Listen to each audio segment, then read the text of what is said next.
जी हाँ, शुक्रिया मोदी भाईजान। ये है बीजेपी का 2024 का नया प्लान, जिसमें बड़े पैमाने पर मुसलमानों को पार्टी के साथ लाने की हो रही है कोशिश। आपके साथ मैं हूं समीर अब्बास, मेरे साथ करुणा शंकर भी मौजूद हैं और आज एक बड़ी बहस हम स्टूडियो में करने जा रहे हैं बीजेपी की इस मुहिम को लेकर। हमारे साथ तमाम खास मेहमान जुड़ेंगे। नए साल की शुरुआत के साथ ही बीजेपी ने मिशन 2024 का दरअसल आगाज कर दिया है। इसकी शुरुआत कल से यूपी में एक मेगा अभियान के साथ होने जा रही है। जी हां, इस प्लान के तहत बीजेपी ने अपने पारंपरिक वोटर्स के साथ साथ मुस्लिम वोट बैंक में सेंधमारी के लिए नया प्लान तैयार किया है। 3 दिन तक लखनऊ में हुए मंथन के बाद बीजेपी यूपी में शुक्रिया मोदी भाईजान कार्यक्रम शुरू करने जा रही है, जिसकी टैगलाइन है न दूरी है न खाई है, मोदी हमारा भाई है।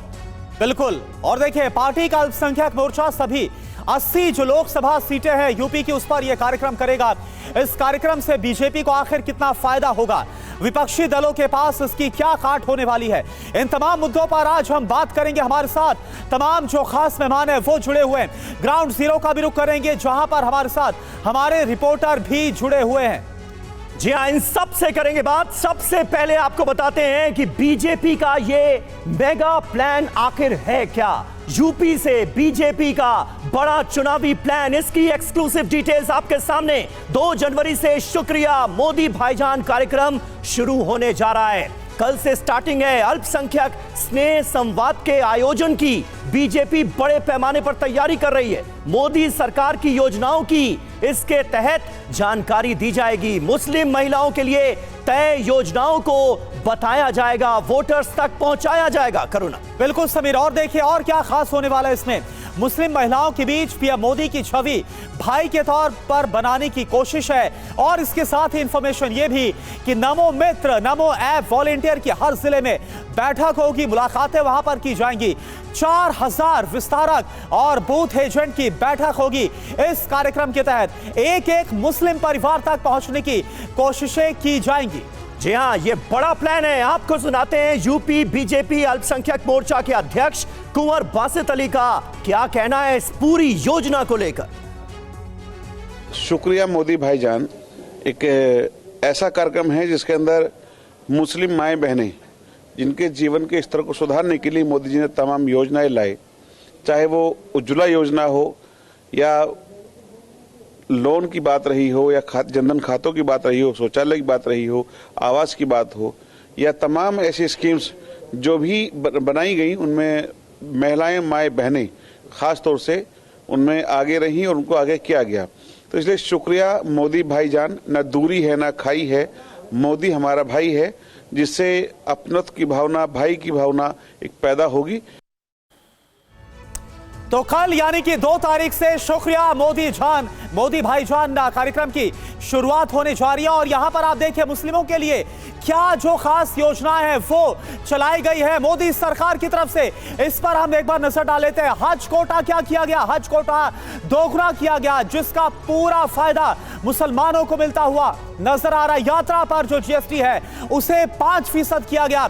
उस्ताद योजना, मुस्लिम कारीगरों को इसके जरिए बाकायदा स्किल ट्रेनिंग का कार्यक्रम किया गया है।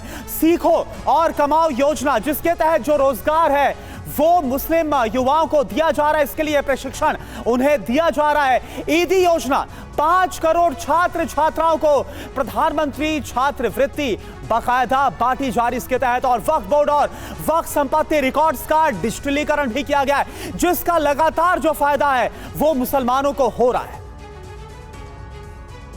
जी हाँ, और बीजेपी ने बड़ी प्लानिंग की है। ज्यादा से ज्यादा संख्या में मुस्लिम महिलाओं पर फोकस है। मुसलमान वोटर्स को अपने साथ जोड़ने का ये पूरा कार्यक्रम है, कोशिश है बीजेपी के कार्यक्रम पर। बोले समाजवादी पार्टी के सांसद शफीकुर रहमान बर्क, कार्यक्रम मुस्लिम महिलाओं के मिशन के खिलाफ है। ये कहा है बर्क ने, मुस्लिम महिलाएं किसी की बातों में ना आए, सारी चीजें फिजूल के लिए की जा रही हैं, हम किसी के मोहताज नहीं हैं, ये कहा शफीकुर रहमान बर्क ने। सुनिए जरा।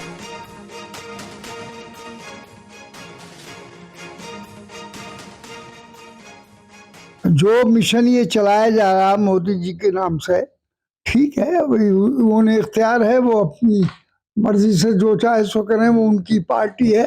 लेकिन हम किसी के मोहताज नहीं हैं।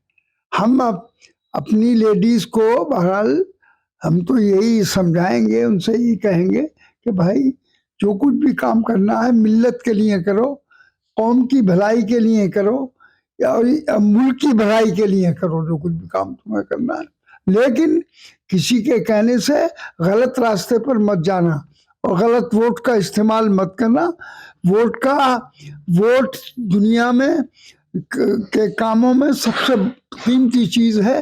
वोट से ही हर मुल्क के अंदर गवर्नमेंट बनती है और बगैर उसके कोई ताकत नहीं मिलती। तो इसलिए मैं चाहूँगा कि वो अब ये सब मुस्लिम लेडीज ये अपने जहन से निकाल दें कि इतने ये प्रोपेगेंडा करने से हम तुम्हारे साथ ये करेंगे, ये कुछ नहीं करने के हैं। तो देखिए, सियासी बहस की शुरुआत हो गई है। बीजेपी के इस बड़े कार्यक्रम का प्रोग्राम जो है वो सामने आया है और उसी के बाद ये बहस छिड़ गई है। स्टूडियो में आज हम करने जा रहे हैं बड़ी बहस। हमारे साथ कुछ खास मेहमान स्टूडियो में मौजूद हैं, उनसे आपका तारुफ करा दें। मुमताज आलम रिजवी साहब हमारे साथ मौजूद हैं, मुस्लिम स्कॉलर हैं। मेहरुद्दीन रंगरेज साहब एक और मुस्लिम स्कॉलर हमारे साथ मौजूद हैं। मौलाना पीर अली कादरी साहब जो कि अध्यक्ष हैं मरकजी अंजुमन कादरिया के, वो हमारे साथ मौजूद हैं। मोहम्मद फैज खान मुस्लिम विचारक हमारे साथ मौजूद हैं। फिरोज बख्त अहमद साहब जो कि चांसलर रह चुके हैं मौलाना आजाद नेशनल उर्दू यूनिवर्सिटी के, वो स्टूडियो में हमारे साथ मौजूद हैं। लेकिन टीवी 9 भारतवर्ष के तमाम संवाददाता भी करुणा इस वक्त ग्राउंड से हमारे साथ जुड़ रहे हैं। बिल्कुल, फटाफट आपको बता देते हैं कहां से हमारे साथ हमारे संवाददाता जुड़ रहे हैं। शिवांग माथुर के लिए हम रुख करेंगे मुरादाबाद का। सुमंत इस वक्त हमारे साथ अलीगढ़ से जुड़े हुए हैं। जितेंद्र भाटी हमारे साथ दिल्ली से जुड़े हैं और वहीं प्रीति श्रीवास्तव हमारे साथ लखनऊ से। और शुभम का हम रुख करेंगे भोपाल, जाएंगे शुभम के पास। जी हां, और हमारे साथ तमाम खास मेहमान इस वक्त मौजूद है। फिरोज बख्त साहब, मैं शुरुआत इस चर्चा की बड़ी बहस की आपसे करना चाहूंगा। भारतीय जनता पार्टी के इस प्लान को आप कैसे देखते हैं? क्योंकि थोड़े दिनों पहले गृह मंत्री अमित शाह की तरफ से ये एक तरह से टारगेट दिया गया था कि 400 सीटें हासिल करनी है, 50% वोट हासिल करना है। यूपी में 20% मुसलमान हैं। इसे मद्देनजर रखते हुए पार्टी की इस अप्रोच को आप कैसे देखते हैं जिसमें मुसलमानों को अपने साथ जोड़ने की बात की जा रही है? देखिए, शुक्रिया। सबसे पहले तो चूंकि नए साल का नया दिन है 2024 का, मैं सब लोगों को टीवी 9 के स्टूडियो की पूरी टीम को, पूरे हिंदुस्तान को, पूरी दुनिया को मुबारकबाद देना चाहूँगा कि नया साल जो है हम सबके लिए बहुत अच्छा हो, पूरी वर्ल्ड में पीस हो। अब आपके सवाल का जवाब दे रहा हूँ। देखिए, आपने कहा कि बीजेपी मुसलमानों के लिए कुछ प्रोग्राम कर रही है, कुछ स्कीम्स का आपने हवाला दिया, हज कोटा, उस्ताद सीखो, ये सब चल रहा है। साथ ही साथ मैं कहना चाहूँगा कि जो भी स्कीम होती है, न सिर्फ मुसलमानों के लिए, जो भी स्कीम इनकी होती है, चाहे वो जन धन हो, चाहे वो मकान बनाने हो, चाहे वो कुछ भी करना हो, ये सारा जो है सबको सामने रख के किया जाता है। लेकिन मैं चंद काम गिनाना चाहूँगा जो इस सरकार ने न सिर्फ हिंदुओं, मुसलमानों, सिख, ईसाई के लिए किए हैं, बल्कि पूरे हिंदुस्तान के लिए किए हैं। उसमें 20, 25, 30% जो भी मुसलमान हैं उनको भी फ़ायदा हुआ है। देखिए, मोदी जी से पहले जो हिंदुस्तान का, मैं कुछ दो तीन आपको फिगर्स दूंगा। 1.8 ट्रिलियन जो है वो होती थी जो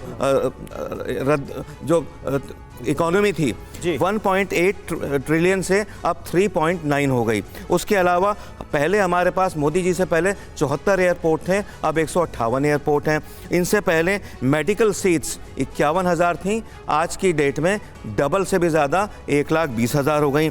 फिर मैं बताऊंगा 7 एम्स थे जो 70 साल में थे, अब जो ये एम्स की जो संख्या है वो 23 हो गई है। और पीजी मेडिकल जो सीट्स थी वो पीजी मेडिकल कॉलेजेस जो थे वो 70 साल में 387 थे। आपने देश के ओवरऑल ग्रोथ की बात करी। फिर मैं कहना चाहूंगा ये सारी स्कीम्स हैं, मैं बस एक सेकंड और लूंगा। इन सब स्कीम्स में ये आप चाहे कुछ भी कहें, मुसलमानों को भी बराबर से फायदा पहुंचा है। और ख़ास तौर से तालीम के फील्ड में मोदी जी ने हमेशा कहा है कि मैं हर मुसलमान के एक हाथ में कुरान, एक में कंप्यूटर देखना चाहता हूं। और ख़ास तौर से कहना चाहूँगा, मुस्लिम कंट्रीज़ के जो फेवरेट लीडर हैं उनको 6 मुस्लिम कंट्रीज़ ने बेस्ट सिविलियन अवार्ड्स भी दिए हैं। आज today he is a world leader. ठीक है सर, और देखिए हमारे साथ और भी जो खास मेहमान है, क्या वो भी ऐसा ही सोचते हैं, क्योंकि शफीकुर रहमान जो बर्क हैं वो कुछ अलग ही कहते हुए यहाँ पर नजर आ रहे थे। लेकिन अभी हम एक एक करके अपने संवाददाता का भी रुख करेंगे, शिवांग माथुर, जो कि इस वक्त हमारे साथ मुरादाबाद से जुड़े हैं। शिवांग माथुर, जरा बतलाइए, क्योंकि आप इस वक्त मुरादाबाद में और उत्तर प्रदेश में इसकी शुरुआत हो रही है कल यानी कि 2 तारीख से,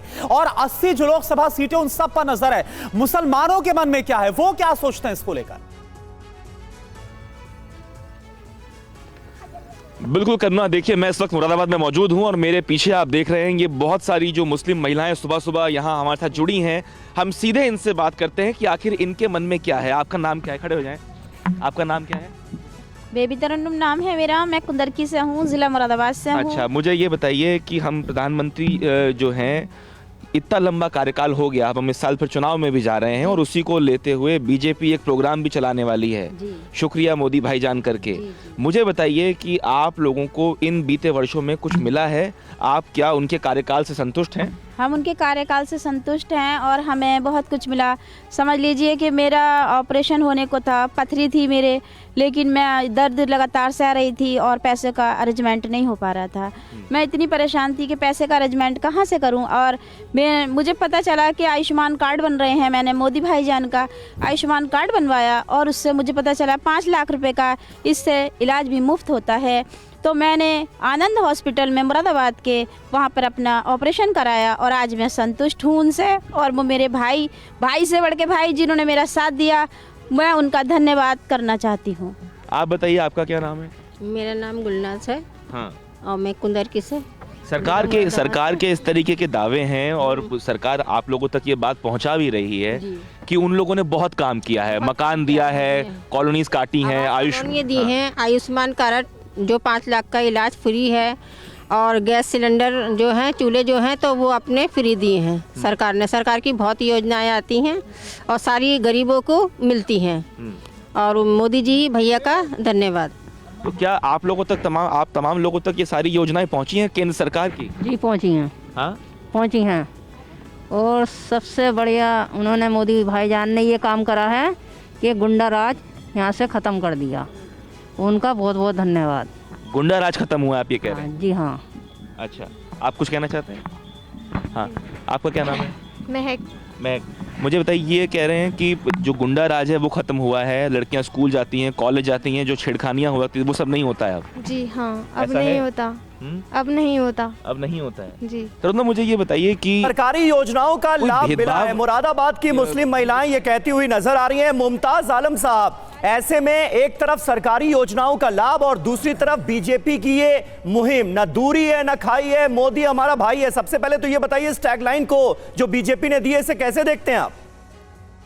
देखिए, मुझे लग रहा है कि हिंदुस्तान का जो मुसलमान है उसने कभी हिंदुस्तान के अवाम से, हिंदुस्तान की किसी पार्टी से दूरी नहीं रखी। ये खाई जो खोदी वो भाजपा के लोगों, भाजपा ही ने खोदी। ये जो दूरी की है ये भाजपा के लोगों ने ही दूरी की है। और जहां तक ये जो सजा के कुछ लोगों को बिठाल दिया गया है, इससे कोई फर्क नहीं पड़ता। हम एक चीज साफ करना चाहते हैं कि हमें खैरात नहीं चाहिए।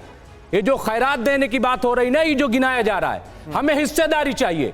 बताएं बीजेपी के लोग कि आज मोदी कैबिनेट में क्या एक भी मुस्लिम कोई मंत्री है? क्यों नहीं है? क्या वजह है इसकी? हर जगह तो साधा जा रहा है कि साहब ठाकुर को बना दीजिए, दलित को बना दीजिए, साहब जो है ब्राह्मण को बना दीजिए, सबको बना दीजिए, और मुसलमान को साइड लाइन कर दीजिए। ये क्या है? मौलाना आजाद, उसको बंद कर दिया गया, जो स्कॉलरशिप दी जा रही थी, क्यों बंद कर दी गई? फिर आप देखिए कि जो हमारे औकाफ हैं, अभी सुनहरी बाग मस्जिद का मामला आया, एक मस्जिद बर्दाश्त नहीं हो रही है। तो इसलिए हम कह रहे हैं कि हमें खैरात देने की बात न कीजिए। और फिर मतलब सरकारी योजनाओं का लाभ नहीं चाहिए? मुमताज आलम साहब, आप ये कह रहे हैं लाभ चाहिए, लेकिन आप एक वर्ड का इस्तेमाल बार बार कर रहे हैं, खैरात। मतलब सरकारी योजनाओं का लाभ अगर मुसलमानों को दिया जाता है तो उसे खैरात की नजर से देखते हैं आप? अरे भाई ये बताइए, जब हम 140 करोड़ अवाम में शामिल हैं तो वो तो हमें मिलेगा। इसमें एहसान किस बात का है? ठीक है, एहसान तो तब होता है जब हमारे औकाफ को आप, चलिए आप जिससे खैरात बोल रहे हैं, आप जिससे खैरात बोल रहे हैं, इसके लिए हम सीधा रुख करते हैं अलीगढ़ का, क्योंकि वहां पर जो मुस्लिम महिलाएं वो इसे कैसे देखती हैं, जो फायदा उन्हें अलग अलग स्कीम्स के जरिए मिल रहा है। सुमंत जरा आप बात करें, क्योंकि यहां पर हमारे साथ जो मुमताज साहब बैठे हैं वो ये बोल रहे हैं कि खैरात नहीं चाहिए, हमें हिस्सेदारी चाहिए, लेकिन वहां पर मुस्लिम महिलाओं की क्या सोच है, जरा बात करिए आप। बिल्कुल बिल्कुल करुणा, देखिए अलीगढ़ की तमाम मुस्लिम महिलाएं इस वक्त हमारे साथ हैं। पिछले 9 सालों में जिस तरीके से प्रधानमंत्री मोदी का जो कार्यकाल रहा और जिस तरह से उन्होंने कहा, खासतौर से मुस्लिम महिलाओं को लेकर जो बातें कही, जो काम किए, आप कैसे देखते हैं और किन किन योजनाओं का लाभ आपको मिला है? सारी योजनाओं का लाभ मिला है मुस्लिम महिलाओं के लिए। प्रधानमंत्री जी ने जो किया है वो बहुत ही सरल और अच्छा काम किया है। शायद ही कोई और ऐसा प्रधानमंत्री कभी आया और न कभी आएगा। जो हमारे मोदी जी हैं, हमारी मुस्लिम बहनों के लिए 3 तलाक का जो उन्होंने कानून पास किया है, आज जो खुलकर सांस लेती हैं, चैन से जी रही हैं। पहले उनको तलाक दे दी जाती थी और घर में इस तरह से उनको टॉर्चर किया जाता था, निकाल दिया जाता था, घर से बेघर रहती थी, कोई भी उनको किसी तरह की मदद नहीं मिला करती थी। आज वो महिलाएं इतनी खुश हैं मोदी जी से, बहुत ही ज़्यादा। चलिए कुछ और महिलाओं से बात करते हैं, आप कैसे देखती हैं, क्या फ़ायदा मिला? जी, मोदी जी के आने से बहुत फ़ायदे हुए हैं, क्योंकि पहले किसी के यहाँ पर गैस सिलेंडर तक नहीं थे, उस पर भी घर घर में सुविधा उन्होंने गैस की। जो लेडीज़ें इतनी परेशान थीं, धुएं की वजह से चूल्हे चला करते थे, लेकिन आज वो बहुत सुविधा उठा रही हैं उस चीज़। चलिए कुछ और लोगों से बात करते हैं। चलिए ये एक सवाल, स्टूडियो में एक गेस्ट हैं, वो कह रहे हैं कि जो महिलाओं के लिए जो योजनाएं चला रही है, मैं आपसे पूछ लेता हूं जल्दी से, वो कह रहे हैं खैरात नहीं चाहिए। आपको लगता है कि जो योजनाएं सरकार चला रही है खैरात है, या आपको लगता है नहीं इन योजनाओं से काफ़ी लाभ हो रहा है? बिल्कुल नहीं खैराते, काफ़ी लाभ हो रहा है महिलाओं के लिए। इतना सब कुछ कर रहे हैं मोदी जी, और क्या करेंगे इससे ज़्यादा। सारे उनको मतलब लाभ मिल रहे हैं। योजवल योजना गैस वाली है, आवास वाले मकान हैं जो कभी बारिशों में। मोहम्मद फैज हमारे साथ इस वक्त मौजूद हैं। फैज साहब, इसे आप कैसे देखते हैं? क्योंकि बीजेपी को लेकर अभी भी मुस्लिम मन में एक तरह का संशय नजर आता है। जब आप धर्मगुरुओं से बात करते हैं, मौलानाओं से बात करते हैं, कहा यह जाता है कि भाई पार्टी के नेताओं के वक्त वक्त पर दिए गए बयान ही इसके लिए जिम्मेदार हैं। ये दूरी ही बीजेपी की तरफ से पैदा की गई है। इसे आप कैसे देखते हैं? क्योंकि अब उस दूरी को, उस खाई को पाटने की कोशिश हो रही है पार्टी की तरफ से ही। बिस्मिल्लाहिर्रहमानिर्रहीम, रब्बिश रहली सदरी व यस्सिरली अमरी वहलुल उक़दतम मिन लिसानी यफ़क़हू क़ौली। बिरादरान हिंद, अस्सलाम वालेकुम रहमतुल्लाहि व बरकातहू। देखिए, मोदी जी की सबसे बड़ी उपलब्धि ये है जी कि उन्होंने टोपी पहनने और टोपी पहनाने वाली पॉलिसी को ख़त्म कर दिया है, तुष्टीकरण की पॉलिसी को ख़त्म कर दिया है। हाँ। साल में एक बार इफ्तार पार्टी में टोपी पहन कर आओ, 5 साल मुसलमान को टोपी पहनाओ, ये पॉलिसी ख़त्म।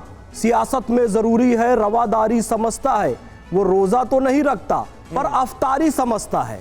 तो उसमें जो सारी डीलिंग हुआ करती थी ना, बिरयानी खींची जाती थी, चिकन खींचा जाता था और वहाँ पर डीलिंग होती थी कि हमको इतना दे दो, वो सब मोदी जी ने ख़त्म कर दिया है। अब उज्ज्वला योजना हो, जनधन योजना हो, आवास योजना हो, आयुष्मान कार्ड योजना हो, इंस्टेंट ट्रिपल तलाक को समाप्त किया जाना हो, हज कोटा बढ़ाया जाना हो, इसका लाभ सबको मिल रहा है। 140 करोड़ भारतीयों के साथ मुस्लिम को भी मिल रहा है। तो कह रहे हैं जी ये खैरात है। खैरात नहीं है, ये हम सबका हक है जो सरकार हमको दे रही है, तो हमें इसे लेना चाहिए। और बीजेपी या संघ की तरफ से कभी भी दूरी बढ़ाई नहीं गई है। आप इसका बैलॉज उठाकर देख लीजिए, नाम उठाकर देख लीजिए, नाम है हर मस्जिद से राम राम की सदा आनी चाहिए। बहुत सुंदर। अभी आरएसएस के एक लीडर इंद्रेश ने ये बात कही है। क्यों ये बात कही है? एक एक करके आराम से बात कर लेंगे ना, वक्त हमारे पास है आज जी। भारत की तो यही खूबसूरती है ना कि मंदिरों में जाकर मुस्लिम भाई नमाज भी पढ़ लेते हैं, गुरुद्वारों में लंगर हो जाता है, इफ्तार पार्टी हो जाती है। तो मस्जिदों में यदि देश की एकता, अखंडता, सदभाव के लिए राम नाम भी ले लिया जाएगा तो उसमें दिक्कत क्या है? उसमें क्या दिक्कत है? मस्जिद बची है राम नाम के लिए, गुरुद्वारा में राम नाम करवाओगे, चर्च में राम नाम करवाओगे, इन्होंने कहा फिर भाईचारे की बात करोगे। यही हिंदुस्तान की खूबसूरती है। अरे भाई बोलने तो दीजिए फैज साहब को, अपनी बात तो कंप्लीट कर लेने दीजिए उनको। इतनी दिक्कत क्यों हो रही है आप लोगों को? एक मिनट, ये मुनासिब नहीं है, ये हिंदुस्तान की खूबसूरती नहीं है। मुझे 1 मिनट दे दीजिए। जिस अंदाज में इन्होंने हिस्सेदारी शब्द का इस्तेमाल किया है, अभी ये उछल जाएंगे, अभी ये उछल जाएंगे। हिस्सेदारी जो ये चाह रहे हैं ना, वो 1947 में मिल चुकी है। आपके दिल की बात कोई को मैं जानता हूं। हिस्सेदारी नहीं मिली। हिस्सेदारी हिंदुस्तान का मुसलमान हिंदुस्तान में रुका है अपनी मर्जी से। 1947 में चले जाना था। अब हिस्सेदारी ऐसी मिलती है क्या? 140 करोड़ लोगों को बराबर हक मिलेगा, मुसलमान को अलग, सिख को अलग, ईसाई को अलग। यहाँ पे ये अब पॉलिसी आपकी चलने वाली नहीं है। 25 करोड़ है, हमें हिस्सेदारी चाहिए। वही और हिस्सेदारी हम लेके रहेंगे। 25 करोड़ हिस्सेदारी हमें और जो भी सरकार होगी उससे राम के बारे में। नहीं, मुझे ये बताइए, एक मिनट फैज साहब एक मिनट। हाजी रंगरेज हमारे साथ मौजूद है। रंगरेज साहब, ये हिस्सेदारी वाला जो लॉजिक है, ये जरा समझाइए, क्योंकि 20% को उसकी अपनी हिस्सेदारी चाहिए, ये बार बार जोर शोर से कहा जाता है। जब 80% अपनी हिस्सेदारी की बात करने लगेंगे तो फिर क्या आप लोगों की दलील होगी? फिर देखिए समीर भाई, लीडरशिप अगर नहीं होगी, क्योंकि जो कानून बनते हैं और जो स्कीम बनती है वो एमएलए और एमपी ही बनाते हैं। एमएलए अपने राज्य में बनाते हैं, एमपी जो है पूरे देश में बनाते हैं। तो जब हमारे लोग उसमें नुमाइंदे नहीं होंगे उन स्कीमों के अंदर, तो फिर वो हमारी बात रखने वाला कौन होगा? ये तो हो गई हमारी हिस्सेदारी की बात। मतलब मुसलमान के हक की बात मुसलमान ही कर सकता है, आप ये मान रहे हैं? बिल्कुल। और दूसरी बात, बहुत बड़ी बातें कर रही थी, हज के कोटा बढ़ा दिया गया। अरे भाई, हज सब्सिडी भी तो घटा दी गई। भाई मुसलमान अगर आगे बढ़ेंगे तो तभी तो विकास होगा। स्कॉलरशिप बंद कर दी गई, ये भी देख लीजिए आप, इतना बड़ा काम किया भाजपा ने। और भाजपा बड़े ढोल पीट रही है कि जी आज मुसलमानों को जो है महिलाओं की बातें कर रही है। अरे भाई, सच्चर कमेटी है, रघुनाथ मिश्रा कुंडा कमेटी की रिपोर्ट आई थी, उस पर आज तक कोई सरकार ने फैसला नहीं लिया कि मुसलमानों की हालत इस देश में दलितों से भी बदतर है। एक भी कैबिनेट में मिनिस्टर, मोदी जी की कैबिनेट में एक भी मिनिस्टर मुसलमान नहीं है। और जिन राज्यों में भाजपा की सरकार है उनमें एक भी मिनिस्टर नहीं है, एक भी एमएलए भाजपा से नहीं है। जब हम मूल धारा से ही नहीं जुड़े होंगे समीर भाई, तो फिर विकास कैसे होगा इस समाज का? और आज इस समाज को पिछड़ा करा गया कि लीडरशिप खत्म कर दो इनकी। तो मुसलमानों की लीडरशिप खत्म कर दी गई। किसने किया? तो देखो बीजेपी को किसने किया? इस समाज के पिछड़ेपन का जिम्मेदार आज की तारीख में कौन है? हाजी साहब, कौन है जिम्मेदार इस समाज के पिछड़ेपन का? मैं मानता हूं बिल्कुल पिछड़ा है समाज, लेकिन कौन जिम्मेदार है आपके साथ? सरकारें जिम्मेदार है। सरकारें आजादी के बाद से मुसलमानों की आप भागीदारी देख लीजिए, सरकारी नौकरियों में 1% से कम है। बताइए, मुसलमान आज दलितों से बदतर जिंदगी इस देश में गुजार रहा है। तो उनके विकास के लिए उनके लिए एक एजेंडा बनाइए, आप सरकार के मूल धारा में उनको जोड़िए, उनके लिए विकास कार्य करिए, कोई योजना लाइए। ठीक है, फिरोज बख्श साहब, सरकारों को जिम्मेदार बताया जा रहा है, तो यहाँ पर किन सरकारों को आप जिम्मेदार मान रहे हैं? क्योंकि 75 साल से ज्यादा हो गए आजादी पाए हुआ। अगर बीजेपी की बात करें, मौजूदा सरकार बोलती है जो पिछली सरकारें आई उन्होंने सिर्फ तुष्टीकरण का काम किया, सिर्फ उन्होंने मुसलमानों के नाम पर सिर्फ वोट अर्जित किया। और जो मौजूदा सरकार है उस पर विपक्ष आरोप लगाता है। क्या लग रहा है, कौन जिम्मेदार है, कौन सी सरकार है? जवाब दे रहा हूं आपको। अभी बात आई कि मसाजिद से जो है राम का नाम लेना चाहिए, और हमारे भाई ने कहा क्यों नहीं। देखिए, दिल को सुकून मिलता है मेरी अजान से, ये देश सुरक्षित है गीता के ज्ञान से। दोनों मिलजुल के चलेंगे। बिल्कुल, आपकी बात से मैं सहमत हूं। आप ये बताइए, मंदिर में नमाज हो सकती है? नहीं, मेरे को ये बता दीजिए। आप अपना एजेंडा हमारे पे क्यों थोपना चाहते हैं? भाई, हमारी मस्जिद, हमारे कब्रिस्तान, हमारी ईदगाह, भैया इनसे दूर रहिए। आप अपना एजेंडा चलाना है, चलाइए आप, मगर आप हमारी मस्जिदों को निशाना मत बनाइए। आपको तो हमारी अजान से दिक्कत है। आप तो अजान होती है तो आप अजान की लाउडस्पीकर की आवाज कम करा देते हैं। मुसलमानों पर जब बुलडोजर की कार्रवाई होती है। रंगरेज साहब, एक मिनट रंगरेज साहब, मुसलमानों की रंगरेज साहब, एक मिनट रंगरेज साहब, बीच में नहीं रंगरेज साहब, कितना विरोध प्रदर्शन किया, कितनी उनकी सजा की मांग की, बताइए। दे दिया कांग्रेस जब भाजपा के नेता, बड़े शीर्ष नेता मुसलमानों के सामाजिक बहिष्कार की बात करते हैं और मुख्यमंत्री जी कहते हैं 80-20 की बात करते हैं, रंगरेज मियां, ऐसे लोगों को देखिए, मैं हिंदुस्तान में रह रहे हो, सुना रहा हूं, सीरिया में नहीं रह रहे, पाकिस्तान में नहीं रह रहे, देखिए गाजा में नहीं रह रहे, यही भूल करता रहा, धूल चेहरे पे थी और आईना साफ करता रहा। अल्लाह ने सब कुछ आपको दिया। नहीं, अच्छा हासिफ साहब एक बात बताइए, हासिफ साहब एक सेकंड, हासिफ साहब एक बात बताइए, आपको विश्वास नहीं हो रहा, लेकिन अगर वो विश्वास पैदा करने की कोशिश बीजेपी की तरफ से की जा रही है, अगर शुक्रिया मोदी भाईजान के तहत कोई कार्यक्रम चलाया जा रहा है, मुसलमानों की जोड़ने की कोशिश हो रही है, तो क्या इसमें आपको कुछ गलत नजर आता? अगर ये कदम उठाया जाए, कुछ गलत है क्या इसमें? देखिए, मैं क्या कह रहा हूं, हमारे लोगों को आगे लाइए आप, हमारे लोगों को आगे लाइए, उनको मूलधारा से जोड़िए, उनको विधायक बनाइए, उनको सांसद बनाइए, उनको राज्यसभा बनाइए। जब हमारे लोग अंदर जाएंगे हमारे लिए पॉलिसी बनाएंगे। देखिए जो भी, देखिए ये बात करना फजूल है। अच्छा 1 मिनट हो गया पीर अली कादरी साहब, एक मिनट पीर अली कादरी साहब, बहुत देर से आप लोगों की बातों को सुन रहे हैं। कादरी साहब एक तरफ यकीन के लिए तैयार भी नजर नहीं आ रहे हैं और दूसरी तरफ ये भी कह रहे हैं कि हमारे लोगों को विधायक बनाइए, सांसद बनाइए। ये दोनों बातें एक साथ कैसे हो सकती हैं, ये जरा समझाइए। मुस्लिम समाज दरअसल बीजेपी से इस दौर की मौजूदा हुकूमत से चाहता क्या है?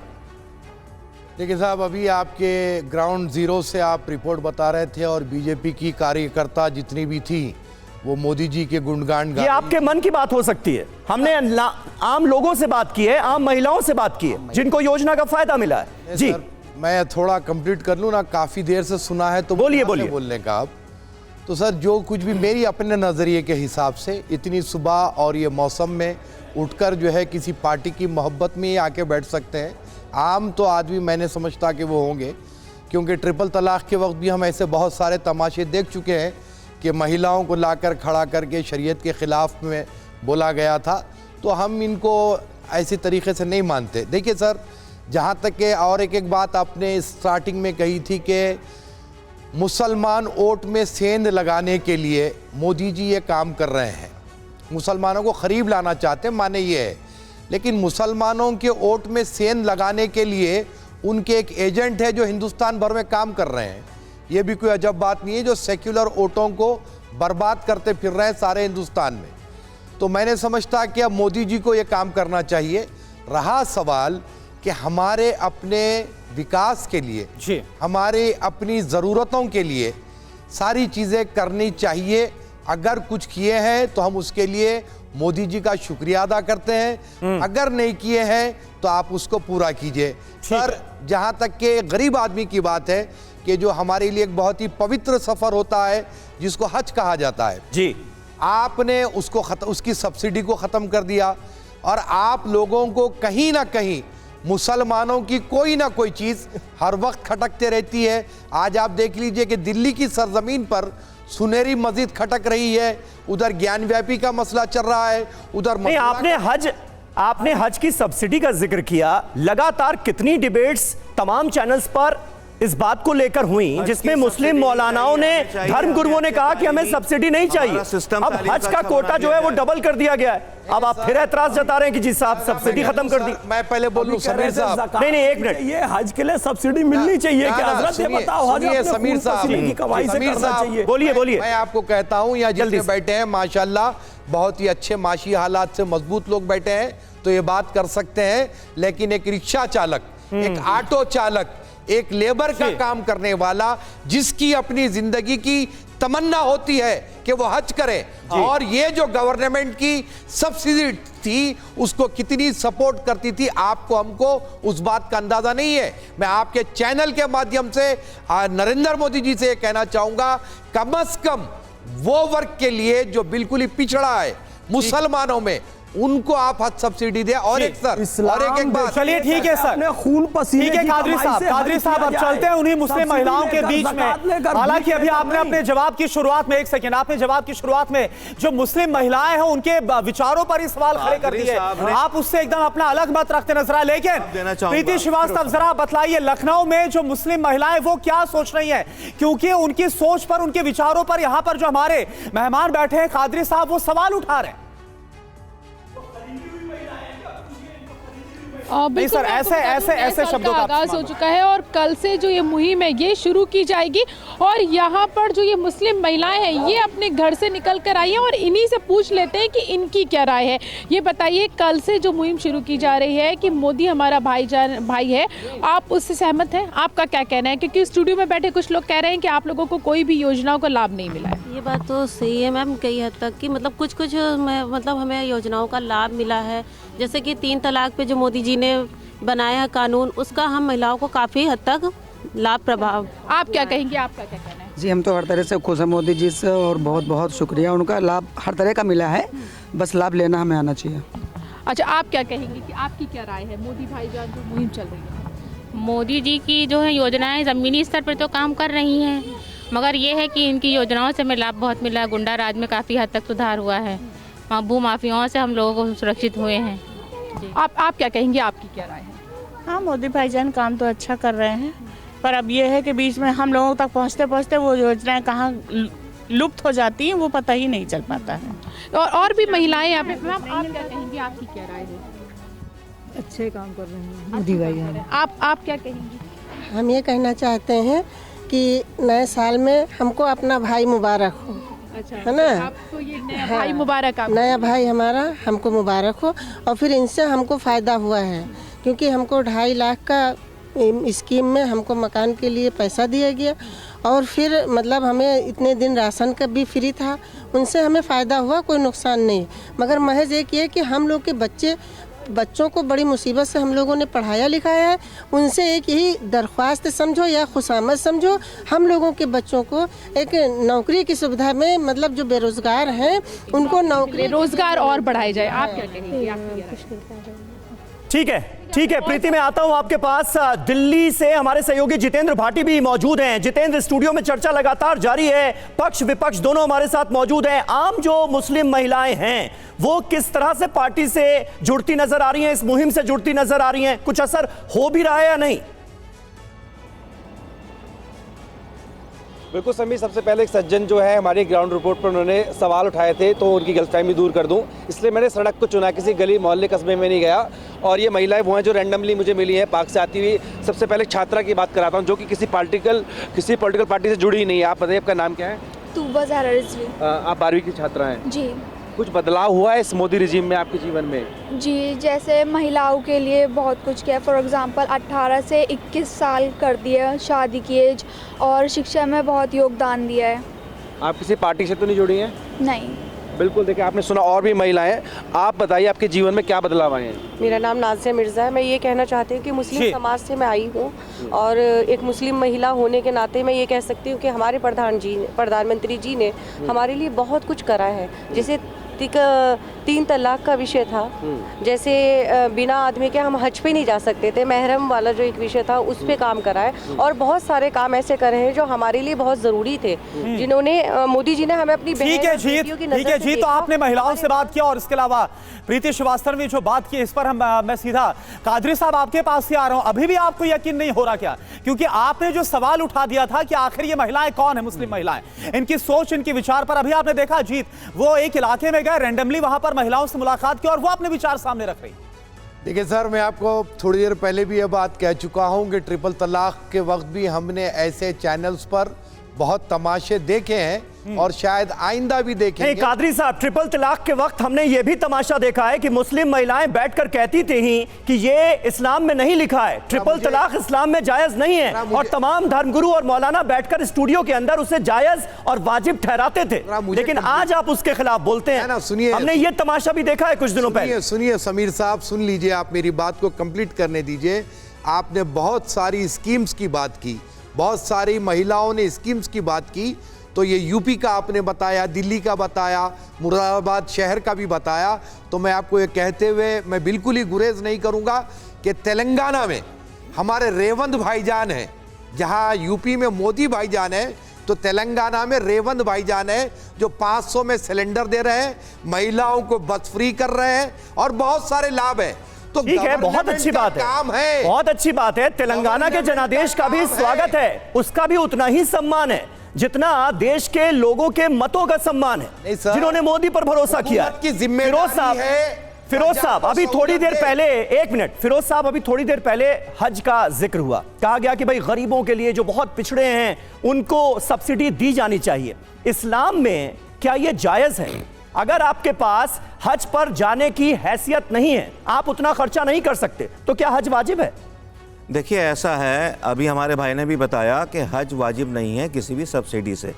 ठीक है, पहली बात। और ये जो सब्सिडी दी जाती है, मैं समझता हूँ जो मदारिस हैं, जो उर्दू मीडियम स्कूल हैं, जो बस्तियाँ हैं मुसलमानों की, वहाँ पर तालीम के ऊपर काम होना चाहिए, सब्सिडी वहाँ देनी चाहिए, हज से बेहतर है, पहली बात। दूसरी बात, हमारे कादरी साहब ने बड़ी अच्छी बात कही, उसको मैं जोड़ूंगा। हमारी एक बहन ने भी बात कही थी, इन्होंने कहा इस ठंडे मौसम में पार्टी से जुड़े हुए लोग उसकी हिमायत करने आ गए। देखिए हमारे जैसे लोग ना तो बीजेपी से जुड़े हैं ना किसी संगठन से, लेकिन वजीर आजम से मैं जुड़ा हुआ हूँ, इन द सेंस उनको पसंद करता हूँ। और हमारी ठीक है आएंगे कादरी साहब आपके पास। तो वजीर आजम में, तो वजीर आजम को लेकर जो भोपाल में, जो भोपाल की मुसलमान है सर, आएंगे आपके पास, वो क्या बोलते हैं, उन्हें कितना विश्वास हो रहा है? शुभम सर बतलाइए कि प्रधानमंत्री का ये जो कनेक्ट करने का कार्यक्रम है, शुक्रिया मोदी भाईजान, इसको लेकर वहां कितना विश्वास जताया जा रहा है?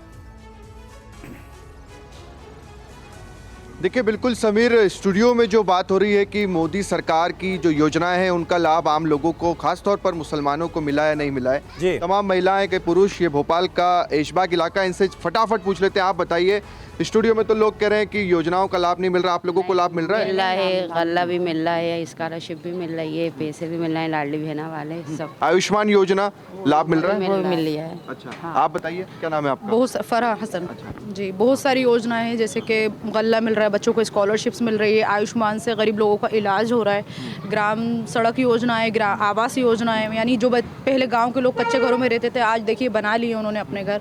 बहुत सारी ऐसी योजनाएं हैं जो कि मतलब हिंदू मुसलमान में फ़र्क नहीं किया जा रहा, सभी को मिल रही हैं। पॉलिटिक्स से हटाकर अगर आप देखें कि सिर्फ एक सरकार की योजनाएं, मोदी सरकार की योजनाएं, मिल रहा है लाभ उसका? जी हाँ, बिल्कुल मिल रहा है। सरकार की योजना पूरी लाभ मिली है, हर चीज़ का कोई ये नहीं है भेदभाव, हमें नहीं मिली है, आपको नहीं मिली है। पहले 70 साल कांग्रेस की सरकार थी, कभी ऐसी योजनाओं का लाभ नहीं आया। जो अब ये मोदी का योजना जो आ रही हैं वो हमेशा चलेंगी, वही जीतेंगे। ठीक है, आप बताइए। जी मिल रही है लाभ, हर चीज़ का लाभ मिल रही है, आयुष्मान से इलाज हो रही है, लाडली बहना का पैसा मिल रही है, गल्ला फ्री में मिल रही है, हर चीज़। ठीक है, और भी कुछ लोग हैं हमारे साथ, उनसे भी बातचीत कर लेते हैं, क्योंकि भोपाल वो जगह है जहां से प्रधानमंत्री नरेंद्र मोदी ने 3 तलाक को लेकर बातचीत की थी, पसमानदा मुसलमानों को लेकर बातचीत की थी। आप बताइए, आप लोग यहाँ पर रहते हैं, इतने वर्षों से रह रहे हैं, पहले और अब कितना अंतर, खास तौर पर योजनाओं के लाभ में? बहुत बड़ा अंतर है, जमीन आसमान का फर्क है। पहले जो मामला था, जो गरीब लोग थे वो जो योजनाएं थी उनका लाभ नहीं मिलता था। अब तो हर गरीब आदमी खुश है, कुटीरें मिल रही हैं, आपको गल्ला मिल रहा है फ्री, आयुष्मान फ्री है। सबसे अच्छी योजना कौन सी और जिसका सबसे ज़्यादा फायदा? सबसे ज़्यादा फायदा तो है आयुष्मान कार्ड, जो कि इलाजों के लिए जो लोग, गरीब लोग, जिन लोगों को कोई पैसों का मतलब प्रॉब्लम। ठीक है, तो लोगों की बात आपने सुनी। फैज साहब, भरोसा जीतने की ये जो कोशिश बीजेपी की तरफ से की जा रही है, 20% हिस्सेदारी की, क्योंकि यहां पर थोड़ी देर पहले बात हो रही थी, 20% हिस्सेदारी है देश की आबादी में मुसलमानों की, क्या ये भरोसा कायम हो पाएगा? और बीजेपी के कुछ नेताओं के वक्त वक्त पर दिए गए बयान जो हैं वो भी इस तरह की कोशिशों में एक रुकावट तो नहीं पैदा करते हैं? न दूरी है ना खाई है, मोदी हमारा भाई है, ये बात आज सही सिद्ध होने जा रही है।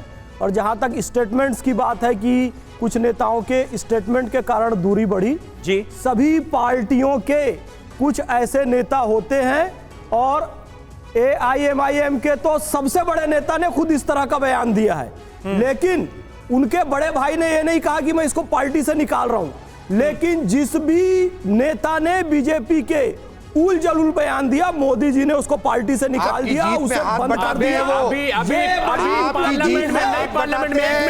एक मिनट रोकता हूं। क्यों? अभी नई पार्लियामेंट में आप ही के एक संसद ने एक चुने हुए सांसद को आतंकवादी का, विभाजन कर दिया, और न जाने क्या लफ्ज नहीं ला सकता, देश के टुकड़े मैं वो लफ्ज इस्तेमाल भी नहीं कर सकता हूं। इंशाल्लाह टुकड़े होने का आपने साबित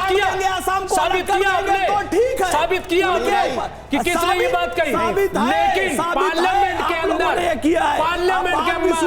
फैज साहब मुमताज, उनको राजस्थान में इंचार्ज बना दिया। फैज साहब, मुमताज आलम जो सवाल कर रहे हैं उसका जवाब देना चाहेंगे, क्योंकि आपने कहा कि जो ऐसे बयान देता है उसके खिलाफ कार्रवाई होती है। वो कह रहे हैं रमेश विदुड़ी के खिलाफ अभी तक कोई कार्रवाई नहीं हुई, इन्होंने तो बहुत गलत अल्फाजों का इस्तेमाल किया था। इसका जवाब दीजिए, साथ ही इसका जवाब दीजिए कि वक्त वक्त पर यह भी कहा जाता है पार्टी के कई नेताओं की तरफ से कि भाई हमें मुसलमानों का वोट नहीं चाहिए, उसका भी जवाब दीजिए।